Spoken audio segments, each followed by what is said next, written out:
¿Y cuál es el otro brazo derecho ahora mismo de Putin? Pues no es nadie más que Sergei Surovikin.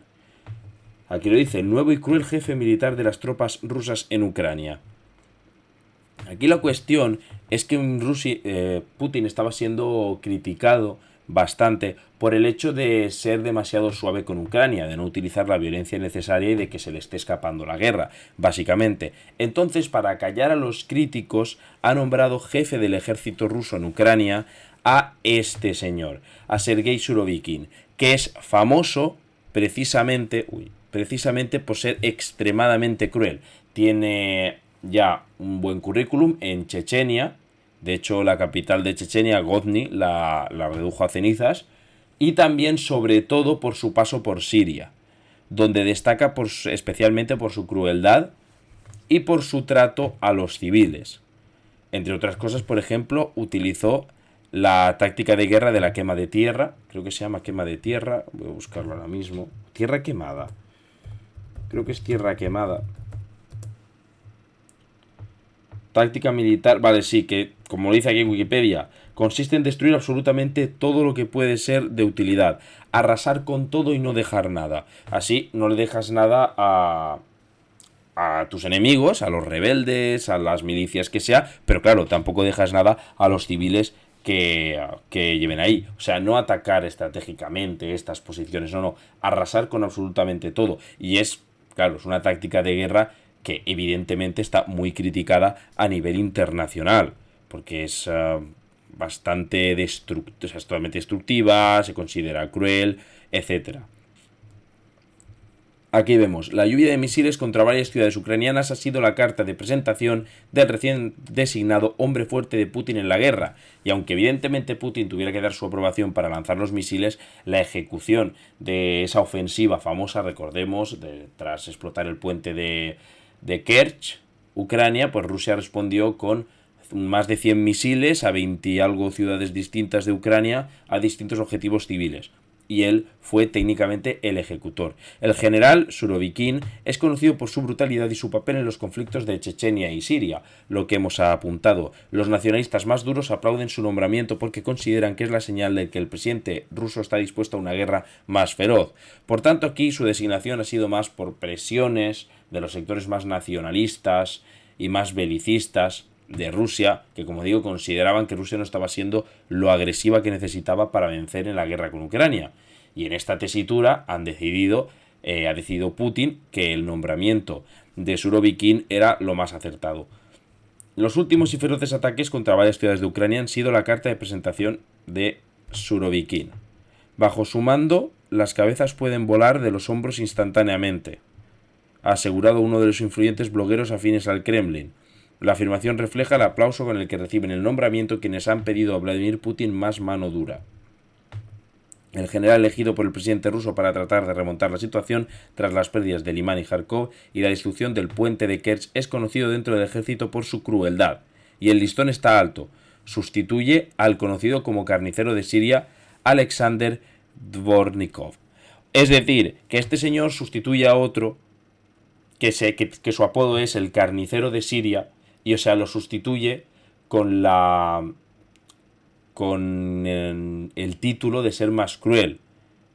Es decir, o sea, tú te metes en el cargo porque tienes fama de ser muy cruel y estás sustituyendo a un tío que lo llaman el carnicero de Siria. O sea, ¿a qué niveles tienes que llegar?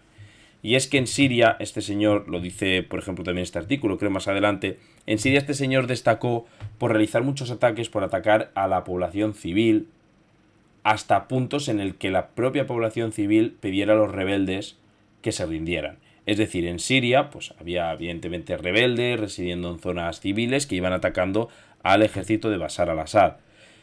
Y Rusia lo que hacía era atacar a objetivos civiles, niños, ancianos, de forma que al final esa gente, por miedo y por no querer el siguiente en morir, le pedía a sus propios rebeldes que se rindieran y que cesaran en la guerra porque no querían morir. ¿Quién es Sergei Surovikin? El hombre nombrado el pasado sábado, bla bla. Vale. Ha estado al mando de las operaciones rusas en el sur de Ucrania desde el pasado julio y ha tenido que hacer frente a la fuente contraofensiva de las tropas de Zelensky. ha dirigido las fuerzas aéreas y espaciales de Rusia desde 2017. En Siria, Surovikin lideró las fuerzas rusas de apoyo a Bashar al-Assad y supervisó, en 2016, la devastación de la ciudad de Alepo, que organizaciones de derechos humanos califican como barbarie. En 2017 recibió una medalla por su actuación en Siria. Human Rights Watch lo incluyó en 2020 entre los líderes militares que podrían tener responsabilidad en las violaciones de derechos humanos en ese país. Y con el historial del señor tampoco me extraña, porque no sé si lo menciona el artículo, pero también, por ejemplo, Surovikin es conocido porque ha estado en la cárcel 2 veces. La primera fue por intentar dar un golpe de estado en la Unión Soviética. Pues lo pone aquí. Pasó 6 meses en la cárcel después de que soldados bajo su mando mataran a 3 manifestantes. No. Vale, no. Sí. Pues mentira, fue por matar a manifestantes durante un golpe de estado fallido en el 91. De acuerdo. Y la otra, que esta sí que la sé seguro, es la de que estuvo también en la cárcel por tráfico de armas. Es decir, toda una joyita. Lo que pasa es que lo metieron y lo sacaron bastante rápido. En Chechenia estuvo al mando de una división en 2004. La guerra de Moscú contra la República Independentista fue otro ejemplo de brutalidad contra la población civil con crímenes de guerra y localidades totalmente arrasadas. Como digo, Grozny lo pulió este señor. Aquí también lo pone que fue procesado por tráfico ilegal de armas en el 95. La condena fue anulada más tarde, según señala The New York Times. Un día antes de la invasión de Ucrania, que se inició el 24 de febrero, Surovikin fue incluido en la lista de ciudadanos rusos afectados por las sanciones de la Unión Europea. Analistas militares vinculan esa reputación que tiene a la corrupción y a la brutalidad que maneja. Como vemos, el designado por Putin para que sea su mano derecha, su otro gran aliado junto a Kadyrov, es un hombre que destaca por su brutalidad, que utiliza tácticas de guerra mucho más que cuestionables, que ha estado procesado por corrupción y por tráfico de armas. Como digo, totalmente una joyita. Es conocido como un comandante despiadado, ha dicho Michael Kaufman, director de estudios sobre Rusia en CNA, según el Instituto para el Estudio de la Guerra. ¿Marcará su nombramiento diferencias entre el terreno?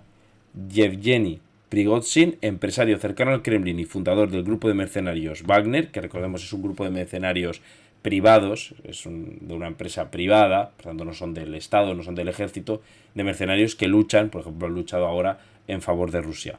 Es una de las voces que habían pedido medidas más severas en la guerra y que ahora ha alabado la designación de Surovikin.